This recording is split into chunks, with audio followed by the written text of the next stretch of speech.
എല്ലാ പ്രിയപ്പെട്ട പ്രേക്ഷകർക്കും നമ്മുടെ പുതിയ വീഡിയോയിലേക്ക് വീണ്ടും സ്വാഗതം. ഇത് ബ്ലാസ്റ്റേഴ്സ് സോക്കർ ISL 11ാം സീസണിലെ 18ാം മത്സരത്തിനായി ഇന്ന് ബ്ലാസ്റ്റേഴ്സ് ഇറങ്ങുകയാണ്. ഈസ്റ്റ് ബംഗാളാണ് ബ്ലാസ്റ്റേഴ്സിന്റെ ഇന്നത്തെ മത്സരത്തിൽ എതിരാളികളായിട്ട് വരുന്നത്. എന്തായാലും അല്പസമയത്തിനകം തന്നെ ബ്ലാസ്റ്റേഴ്സും അതുപോലെ തന്നെ ഈസ്റ്റ് ബംഗാളും തമ്മിലുള്ള പോരാട്ടം ആരംഭിക്കും. എന്നാൽ ഇന്നത്തെ ബ്ലാസ്റ്റേഴ്സിന്റെ മത്സരം എങ്ങനെ ലൈവായി അതുപോലെ തന്നെ ഫ്രീ ആയി തന്നെ കാണാമെന്നാണ് നമ്മൾ ഈ വീഡിയോയിലൂടെ പരിശോധിക്കാനായിട്ട് പോകുന്നത്. അതിനു മുമ്പ് നമ്മുടെ ചാനൽ കണ്ടുപോകുന്ന ഏകദേശം 80% പേരും ചാനൽ ഇതുവരെയായിട്ടും ഒന്ന് സബ്സ്ക്രൈബ് ചെയ്തില്ല.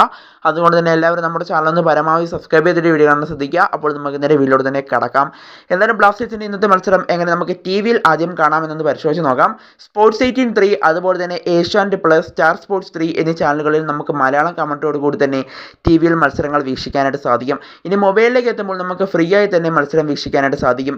ജിയോ സിനിമ നിങ്ങൾ ഡൗൺലോഡ് ചെയ്യുകയാണെങ്കിൽ നിങ്ങൾക്ക് ഫ്രീ ആയി തന്നെ ഫോണിൽ മത്സരങ്ങൾ വീക്ഷിക്കാൻ സാധിക്കും. ജിയോ സിനിമ ഡൗൺലോഡ് ചെയ്യാനുള്ള ലിങ്ക് നിങ്ങൾക്ക് ആവശ്യമുണ്ടെങ്കിൽ നമ്മുടെ വാട്സപ്പ് ഗ്രൂപ്പിൽ ജോയിൻ ചെയ്താൽ മതിയാവും. നമ്മുടെ വാട്സപ്പ് ഗ്രൂപ്പിൻ്റെ ലിങ്ക് ഈ വീഡിയോയുടെ കമൻറ്റ് ബോക്സിൽ ഞങ്ങൾ പിൻ ചെയ്ത് വെച്ചിട്ടുണ്ട്. അപ്പോൾ നിങ്ങൾക്ക് അതുവഴി ഞങ്ങളുടെ വാട്സപ്പ് ഗ്രൂപ്പിലേക്ക് എത്തുകയാണെങ്കിൽ ജിയോ സിനിമയുടെ ലിങ്ക് അവിടെ അവൈലബിൾ ആയിരിക്കും. കൂടാതെ ബ്ലാസ്റ്റേഴ്സിൻ്റെ എല്ലാത്തരം അപ്ഡേറ്റുകളും ആ വാട്സപ്പ് ഗ്രൂപ്പിൽ നിങ്ങൾക്ക് ലഭ്യമാകുന്നതുമായിരിക്കും. എന്തായാലും ജോയിൻ ചെയ്താൽ നിങ്ങൾക്ക് പ്രയോജനപ്പെടുമെന്ന് തന്നെയാണ് ഞങ്ങളുടെ വിശ്വാസം. എന്തായാലും കേരള ബ്ലാസ്റ്റേഴ്സ് ഇന്ന് വിജയിച്ച് കയറുമെന്നുള്ള പ്രതീക്ഷയിൽ തന്നെയാണ് ബ്ലാസ്റ്റേഴ്സിൻ്റെ ഓരോ ആരാധകനും ഇപ്പോൾ നിലനിൽക്കുന്നത്. എന്തായാലും ജിയോ സിനിമയുടെ ലിങ്ക് വേണ്ടവർ നമ്മുടെ വാട്സപ്പ് ഗ്രൂപ്പിൽ എത്തിയാൽ നിങ്ങൾക്ക് അതിൻ്റെ ലിങ്ക് ലഭിക്കുന്നതാണ്. അപ്പോൾ പറ്റുന്നവരൊക്കെ ജോയിൻ ചെയ്യുക. എന്തായാലും ബ്ലാസ്റ്റേഴ്സും അതുപോലെ തന്നെ ഈസ്റ്റ് ബംഗാളും തമ്മിലുള്ള പോരാട്ടം അല്പസമയത്തിനകം തന്നെ ആരംഭിക്കും.